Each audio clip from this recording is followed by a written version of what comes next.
Now I'd like to introduce the Future Green Leaders Competition. This year we combined something we've been doing for a while.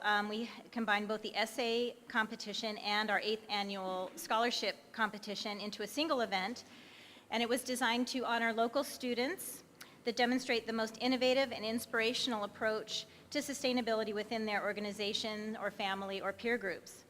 Our topic this year, the question is, how do you inspire others to be more sustainable? Our judging committee last month did select 3 finalists. They will compete today.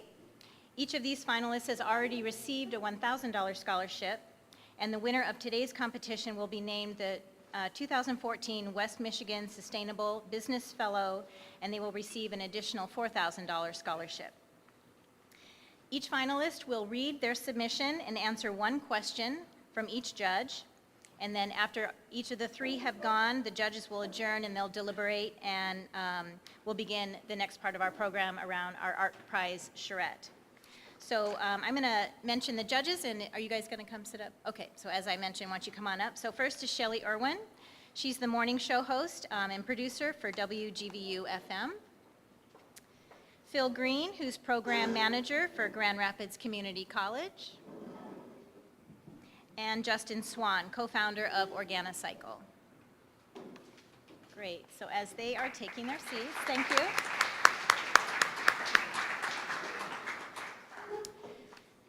So I will introduce our first contestant who will come up, Yusuf Darwich. He is a senior at Grand Valley State University, and he's majoring in natural resource management and plant biology. Please help me welcome Yusuf.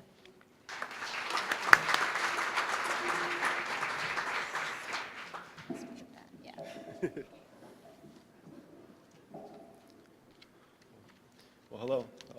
It's an honor to be here. So I'm just going to go ahead and read the essay that I wrote for this competition. Growing up, birds roamed amongst a jungle of cucumbers, grapes, tomatoes, and fruit trees in my urban backyard. My father would release dozens of pigeons at a time, and like magic, they would soar above the clouds. The beautiful dance of the pigeons occasionally attracted hawks, who unleashed tremendous speed and power upon any pigeon who missed a step in the choreography. By observing these natural interactions, I was able to contemplate and discover my place in the natural world. As I matured, I realized many others never experienced the joy and wonder of growing up with our fellow species in a diverse environment. At age 16, my father passed away, which made me astutely aware our time here on earth may be temporary, but our actions leave legacies which transcend far beyond.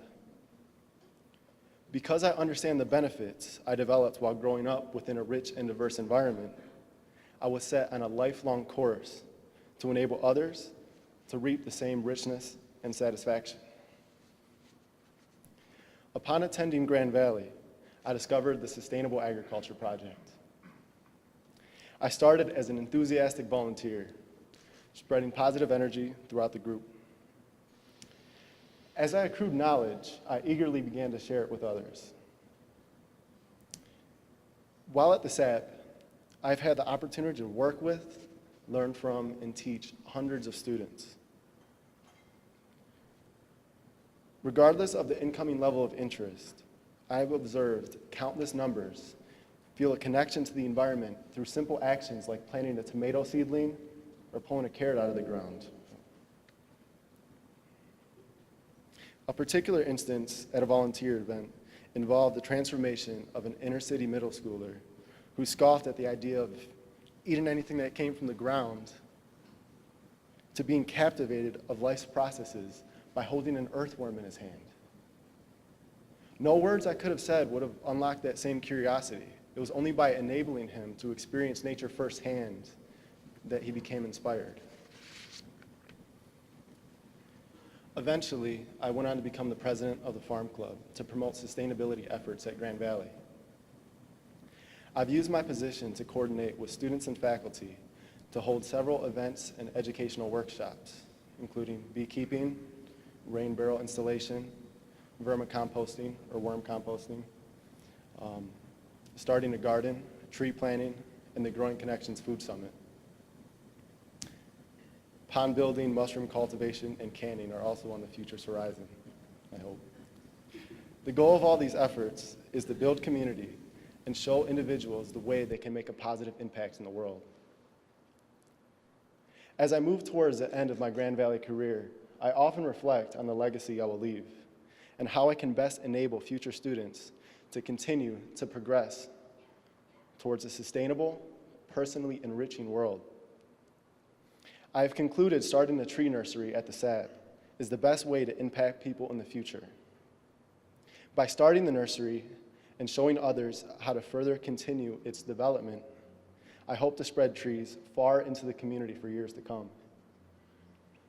Currently, I've collected and planted hundreds of seeds. I've also received fundings for over 200 seedlings.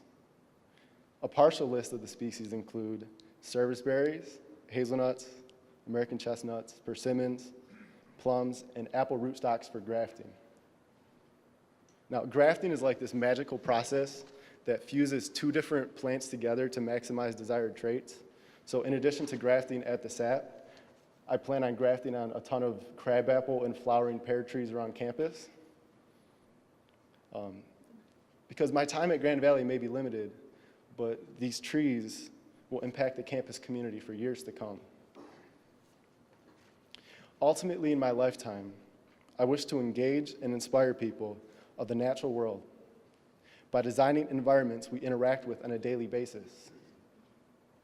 I aim to design ecological landscapes to foster community relations, encourage personal reflection, profitably provide resources, increase biodiversity, and build resiliency in an era of global change. It is my hope that by designing landscapes people interact with, they will become captivated by the natural world, thereby creating a sense of environmental stewardship and enabling future generations to live in a rich and abundant world. Thank you.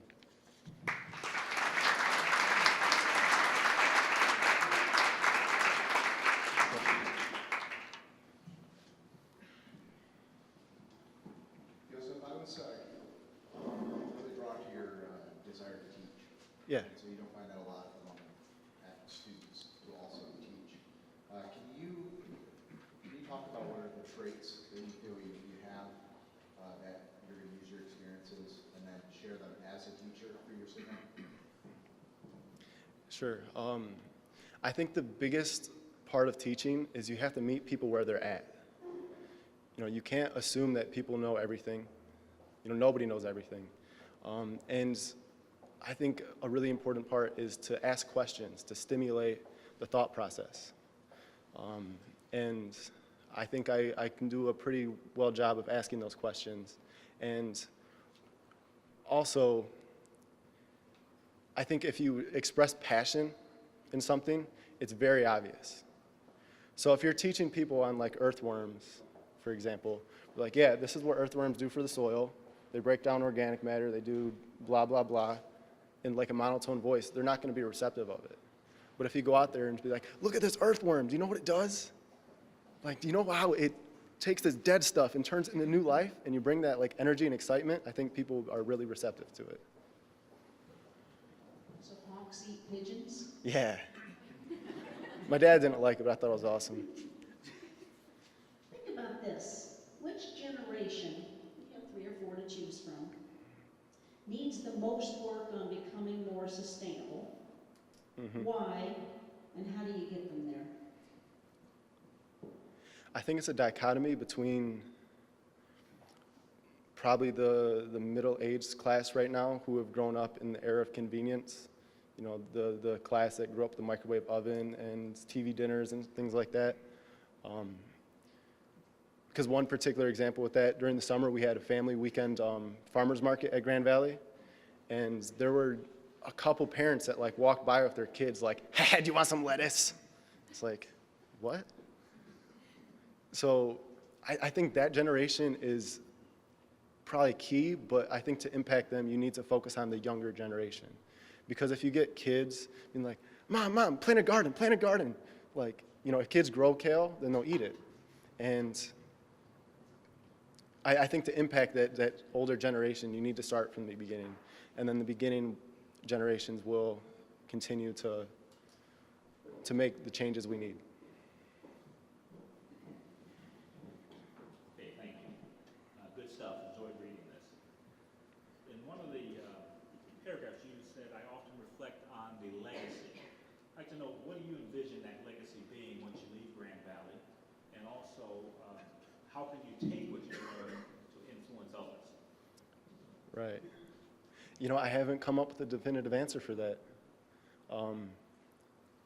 I'd like to be remembered as someone who built the necessary infrastructure to enable other people to make the changes they want, or to allow them to express themselves. Because right now at the farm, I think I've kind of been, whether it was personally selected or group selected, as like kind of the leader of the thing. And I don't want to make changes that like, oh, this is something that, Yusuf did a while ago. I want to make changes that help people to make whatever changes they want in the future. I think the tree nursery is a great way to do it. I also hope to collaborate with Kirk in the future to make some video series on like little educational things like how to use a certain cedar or how to prune a tomato, things like that, just small things. And I also think it's really important to establish the right kind of social infrastructure and group organization. And yeah. Yeah, thank you.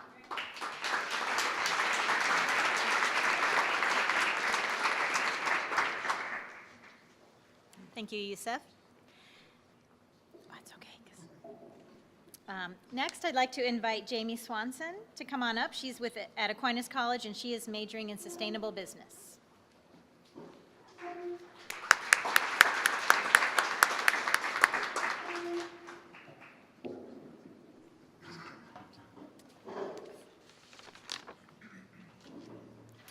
Hello. First wanted to say thank you to my family from traveling from Illinois to come and hear me speak today. And thank you for all the friends and sponsors and organizations that are here with the forum, especially Clothing Matters for providing me with this green outfit that I'm wearing today. Thank you, Marta. So I'm going to start by reading my essay. Be the change. Time would quickly buzz by during the bright afternoons spent alone in the garden. My hands and knees were habitually in the humus-rich soil. These occasions alone with Mother Nature uncovered a secret of unknown intelligence, self-awareness, and inspiration. This past spring and summer, I researched, observed, and recorded characteristics of native plant species in gardens. With the assistance of mentors, I learned how to design and maintain both a native home landscape and a separate vegetable garden. The garden was organic, wholesome, and flourishing with a variety of greens, root vegetables, berries, herbs, and more. The long hours spent in the garden were mutually rewarding. Cultivating food for our friends and myself ignited a new perspective on food culture. As a 21-year-old woman living far away from any family, self-reliance and empowerment arose intuitively. Commuting only by bike, I'd invite pals with vehicles to the garden to help transport crops. Together, we'd harvest and distribute produce to others nearby. One day in July, I listened carefully to a buzzing in my right ear. It was calling for attention. Zamie, Zamie. That tiny message inspired me and lingered in my ear that evening while cooking my fresh garden meal. After sundown, I explored the internet for local professional beekeepers in Michigan. I reconnected with Grand Valley University's apiarian, Ann Falvell.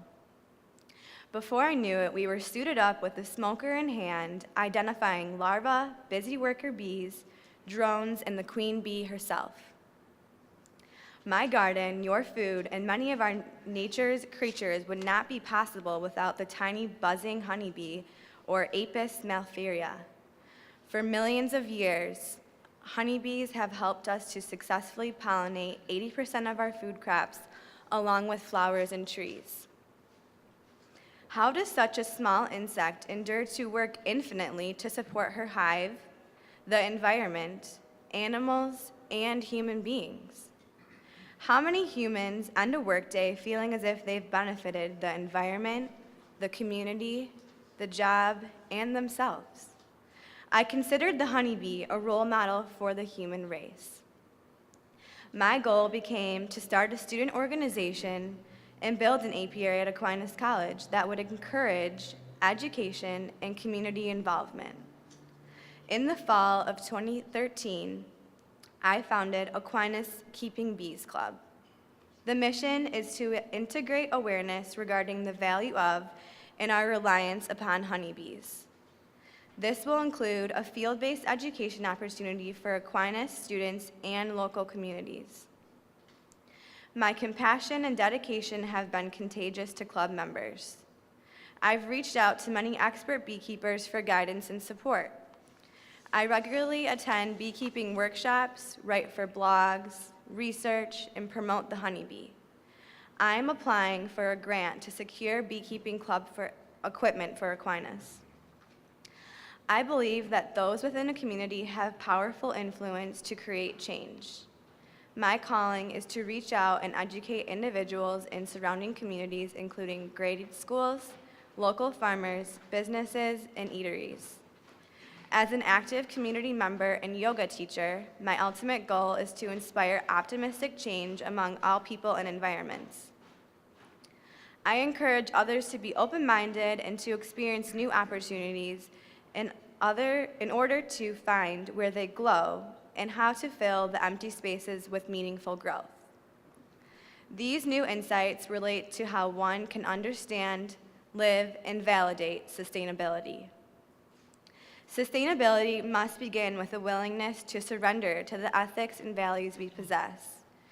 In exchange will come a greater common good that is worth more than just a position, power, or wealth. Today, I'm known as the Yoga Bee Girl on campus and in the community. This monkey year has encouraged me to dive deeper into the honey and initiate my own research. This summer, I will be undertaking a research project at Aquinas College with one professor. We will explore the connections between beekeeping and sustainable business in geographical locations, starting in Costa Rica, all over Michigan, and Illinois. I hope to present this research at conferences I have volunteered for in the past and events like this. Sometimes you just need to sit down and get your hands dirty to inspire others to live sustainably. I found my tools in the garden, and now I'm learning how to use and share my wisdom with others.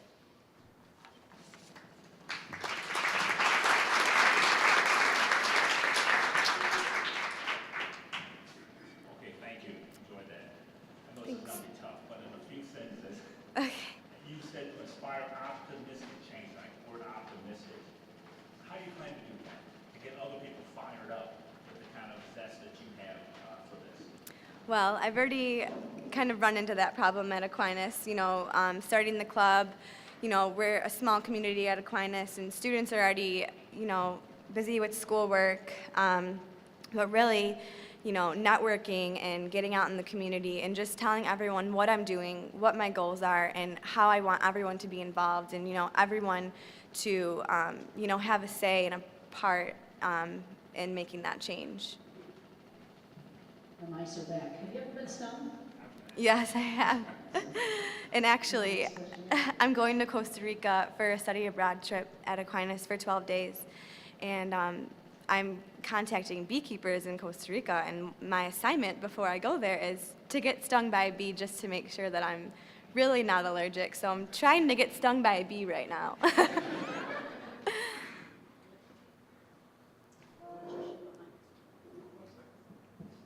Just one, two, magician behind us.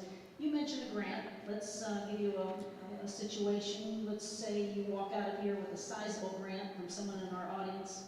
Where would you start spending the money in our community starting tomorrow morning when it comes to sustainability? Well, first I would start spending the money on beekeeping equipment, for safety and education. So, just creating events and with different, businesses, schools, and to get them all, involved in learning about each other, what they do, and how beekeeping can really be a hobby for, students at a young age or, elderly people. I mean, just being around the bees in general, I mean, there's bee therapy, so it's relaxing and it's connecting with the earth and socially, bringing people together. So. I too had a question about the grant. I find it great that you're seeking other skills and bringing these opportunities into the program that you're looking to implement. Just really briefly, what's that experience been like? Grant writing is, you get these left brain, right brain ideas, and a lot of times we cannot incorporate that. What's been the experience like seeking grants and just kind of involving yourself in that community? Well, actually, I was going to take a grant writing class this spring, but I decided to take the Costa Rica class instead. So I'm teaching myself how to write a grant, basically. So that already is requiring me to, reach out to professionals who have experience writing grants and, it's okay. And so helping, how to write the grant, but then, finding the resources for where to apply the grant. And so that was a challenge. I, seeked out Jessica over at the Center for Sustainability at Aquinas and, some professors and faculty and staff. There is a great number that are interested in, trying to help me. So they've been a great help. And so I would say networking and, using my resources in a way that can, fulfill that.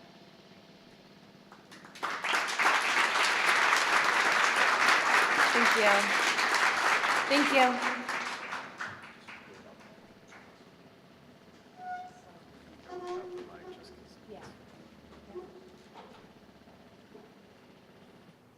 So is this mic off then? Okay, all right. So Kirk, you're going to have to talk loud, if you don't mind. Finally, please come on up. Kirk Rasmussen, he's a senior at Grand Valley State University. He's majoring in documentary film production and environmental studies.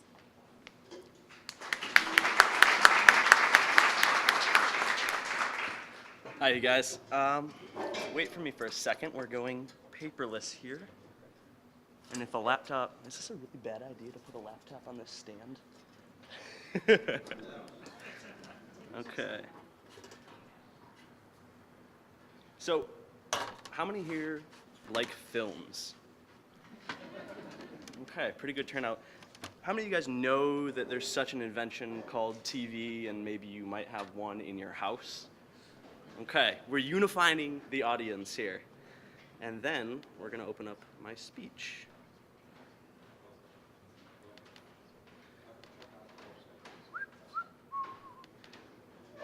Okay, awesome. So I'm going to give myself a little bit more of an introduction, just because I think that it's a little bit of a different angle that I'm coming with here. So I'm Kirk. I go to Grand Valley. I'd like to clarify it. It's a minor in environmental studies. I also have a minor in sociology, but let's clear the books. My major is actually documentary film. And what I really read in that is I work with communities. Film is a collaborative media. That's something that we're kind of drilled over and over again with our teachers. But I don't think that other people really realize what being a leader is in communication and working with people who have kind of different ideas. If it's something like music for a video, all of a sudden I have somebody who likes pop and I have somebody who likes rock. These are two people with just as much say in the matter, but you're going to have to do some problem solving if there's big creative differences. This type of networking is crucial to making one thing that can convey a direct message. And this is kind of a metaphor that I like to use in environmental communities. I graduated from the National Outdoor Leadership School last year in India, and that's given me a lot of leadership skills. It's a school that uses kind of outdoor settings to teach environmental skills as well as technical skills. We happen to be mountaineering. It was a lot of fun. But we had an unconventionally sized team. We had about 18 people, which is not usually what you do at all. I'm not sure if anybody's seen the climbing movies or maybe read a book. I've read way too many of them. But you also see this in business, that when you're trying to organize a huge group of people, it gets more and more difficult as there's more and more people involved. I really love the opportunity to come here and talk with all of you and see that there are this many people getting together, whether it's from a construction or from clothing or all different sorts of business or education, but we're all coming together to promote one thing, and that's sustainability. When I say environmental community throughout this speech, I also want to note that this doesn't mean kind of a branch of technical or educational or scientific professionals. This means everybody who interacts with their environment, which just means everybody. Regardless of how abstracted you think you are, you have an equal play. So, I'm asked today to talk about the role film plays, but I believe I'm preaching to the convinced. What I do believe is that our community needs guidance. And it doesn't come from a lack of specific scientific knowledge. We know that our farming practices are something that isn't necessarily good for the soil at an industrial level, and we understand that the industrial level production doesn't necessarily help the water. These are things that we kind of have programmed at our level, but what we're not holding together as a community is an awareness of how to fix these problems, and an awareness that these are things that each of us need to be participating in. I cringe every time, like you said, with the cabbage, that somebody would laugh and say, like, oh, look, what is that? Or I'm not going to eat something that comes out of the ground. But the best way that we can all work together on solving those types of things is to have one community voice, and that's the issue of awareness. So what I'm creating with documentary films at Grand Valley, and I'm going to be doing an internship for the Sierra Club. I also work and manage the backpacking club at Grand Valley, and the kind of list goes on, but all of them is consistent that I want to be using my voice and the voice of other people's to promote one message. And I think it's extremely crucial, the role that this plays. So, I have not gone off of my speech whatsoever, but I'm going to go to what I believe is an extremely good example, and this comes from my time in India. Like I said, it was a big environmental school, and I came back with lessons that have been applied throughout all of my classes. I was a marginal student before leaving, and have come back, and I'm doing 21 credits and working 2 jobs and really going as above and beyond as I possibly can.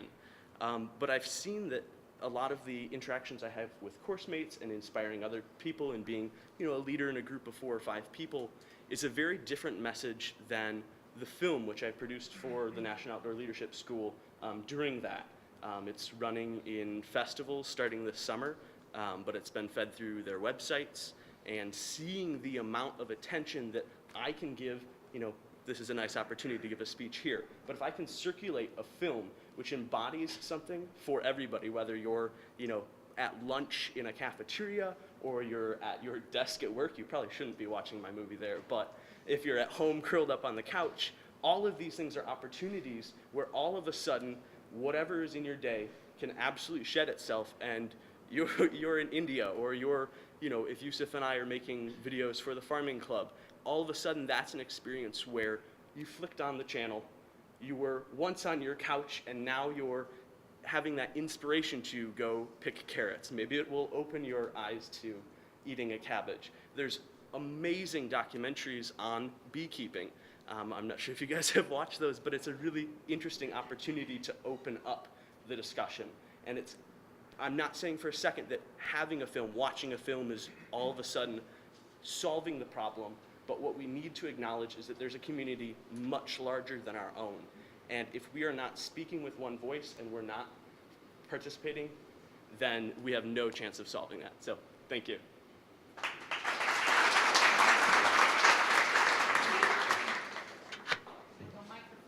Yeah.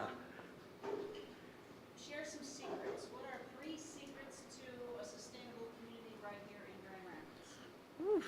Well, it's no secret, but it is something that's not apparent to everyone, I feel, is that even if you have encapsulated in your mind that, I study environmental science, I consider myself an environmentalist, and somehow in my head that negates me from having any type of environmental impact. So I have the ability to throw away a tin can and miss the recycling bin and it will go in the garbage. And somehow I translate with myself, oh no, that's all right, I'm an environmentalist, whatever that means. So I think one of the secrets is we're all, damaging or fixing at whatever perception we want. And that each single person outside of this room, that guy over there driving in the car, everybody in this conversation has the ability to change. Another thing that is no secret, but that I think is really interesting is our perception right now of what is environmentally sustainable, and it's this goal to try to negate all the types of impacts and bring us to a zero impact. Nobody's really considering the fact that we can have positive impact for the environment. It's always a car that doesn't burn the fossil fuel, but it's never a conversation on, is it a car that releases something that's good for the plants? So I think that that's something that I'd like to challenge anybody in this room or outside of it that has the ability or the inspiration to innovate technologies or community practices that would be not only zero, but give a little back. Thank you. Piggyback on that, great message. How would you communicate that to the masses via video or film, especially those who may not have as much resources as some others? Yeah. Who may not be aware of some of these different programs and the sustainability as a whole. Yeah, so that's something that I'm actually really excited to be working on.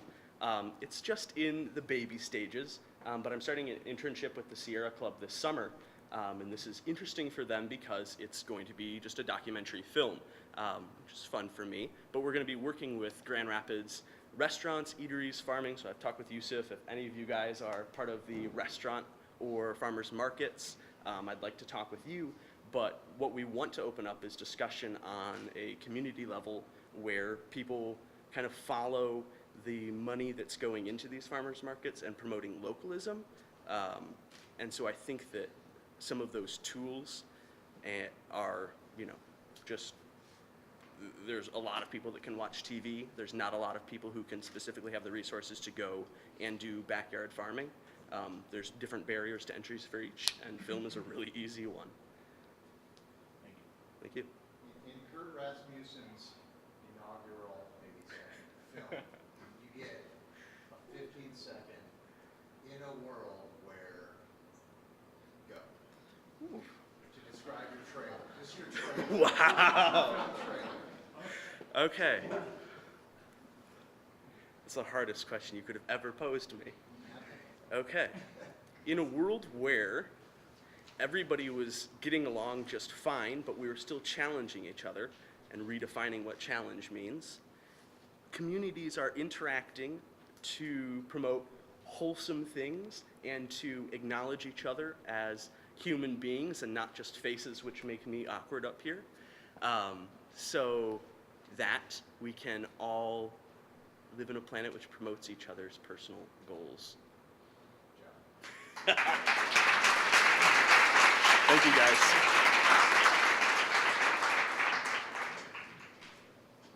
Thank you so much to our judges and to our 3 finalists. One final round of applause for all of their work.